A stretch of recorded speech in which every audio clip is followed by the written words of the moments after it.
ilmu urip ya. Karya Pak Novel. Syarat hidup nomor 1, ojo mikir. Selesai. Syarat hidup nomor 1, ojo mikir.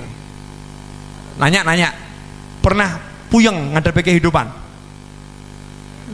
Pernah atau berapa kali atau bahkan sering gitu kan ya? Puyeng itu gara-gara apa? Mikir lah. Berarti kan mikir salah tuh. Karena mikir jadi puyeng. Betul. Coba jenengan makannya kan makanan yang sehat toh, bersih ya, daging macam-macam makan. Jadi penyakit enggak jadi penyakit kebanyakan.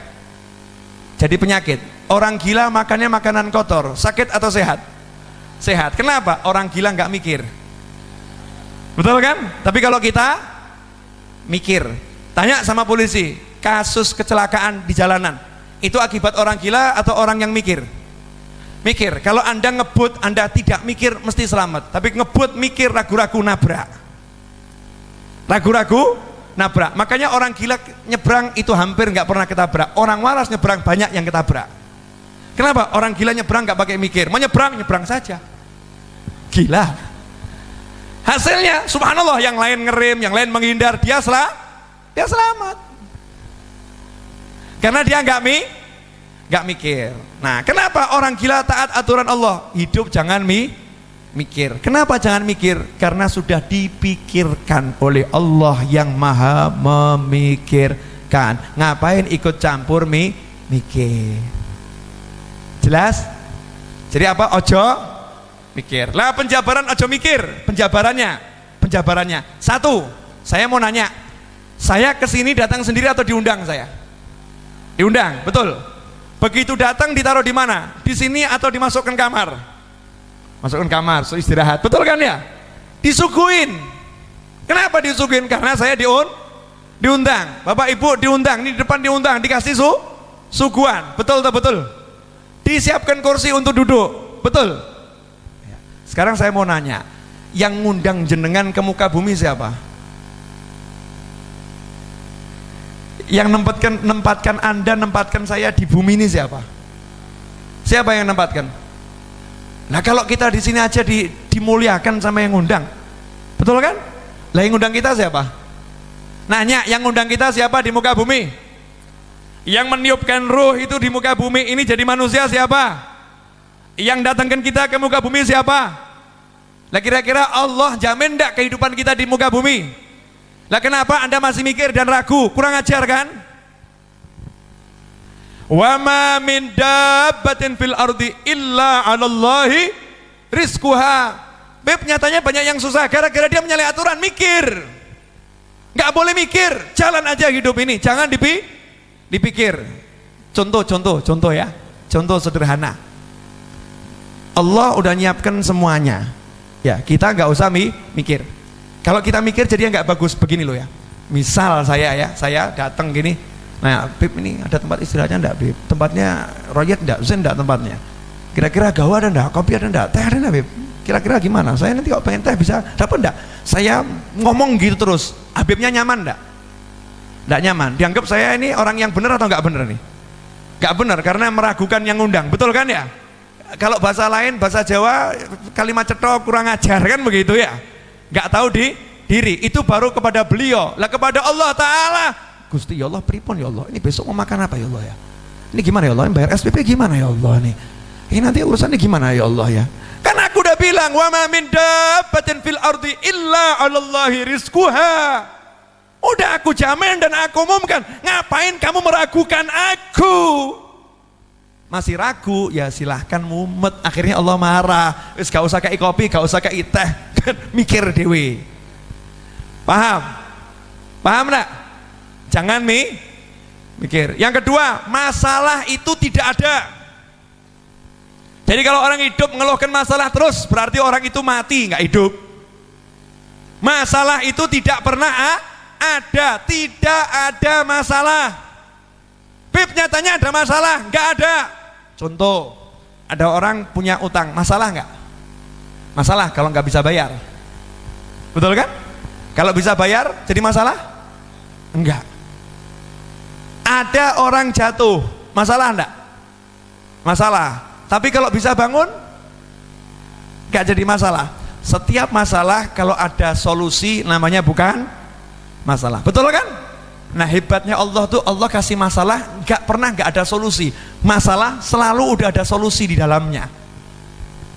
Fa inna ma'al usri yusron, inna ma'al usri yusra. Setiap masalah itu ada solusi. Dan hebatnya bukan cuma itu, masalah plus solusi plus rezeki. Jadi kalau datang masalah itu selalu ada rezeki di dalamnya. Bingung? Loh, saya nggak asal ngomong ini. Jadi mulai nanti kalau kepleset bilang alhamdulillah rezeki mau datang. Ya. Dalilnya mana? Wa may yattaqillaha yaj'al lahu makhraja wa yarzuqhu min haitsu la yahtasib. Masalah. Wa may yattaqillaha yaj'al lahu makhraja, Allah beri solusi untuk masalahnya. Wa yarzuqhu, dan Allah memberinya rezeki dari arah yang nggak pernah bisa dia pikir. Lalu Allah aja udah ngasih tahu rezekimu tuh nggak bisa kamu pikir, kok kita gaya mikir? Kan nyalahi aturan Allah. Paham ya? Jadi ada masalah, ada solusi, ada rezeki. Satu paket. Syaratnya cuma satu. Awal tadi jangan mikir, tapi ngapain? Zikir. Wa ma khalaqtul jinna wal insa illa liya'budun. Enggak usah mikir, salat. Baca Al-Qur'an. Cari ilmu.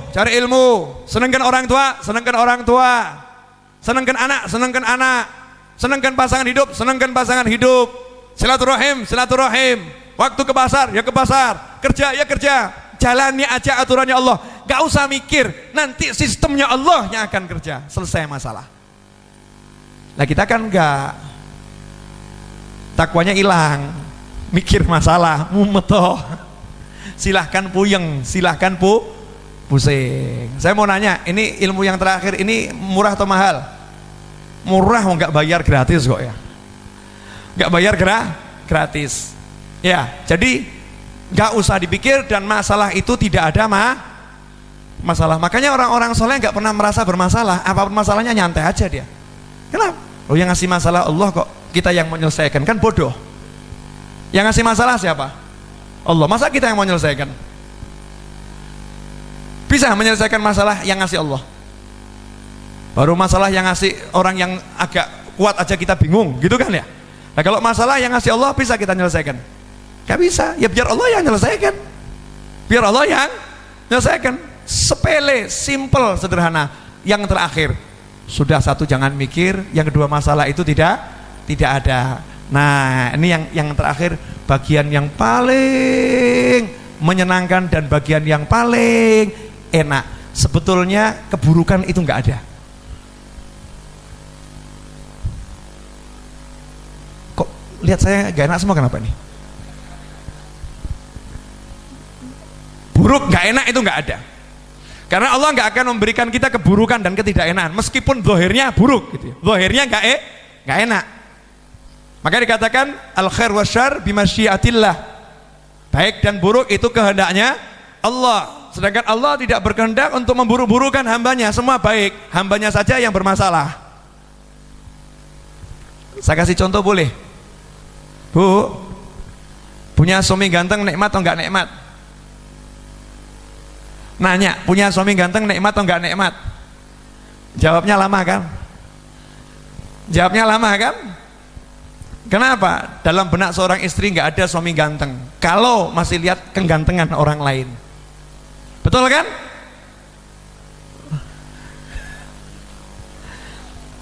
Seganteng-gantengnya suami Anda kalau lihat saya kalah ganteng. Misal gitu ya.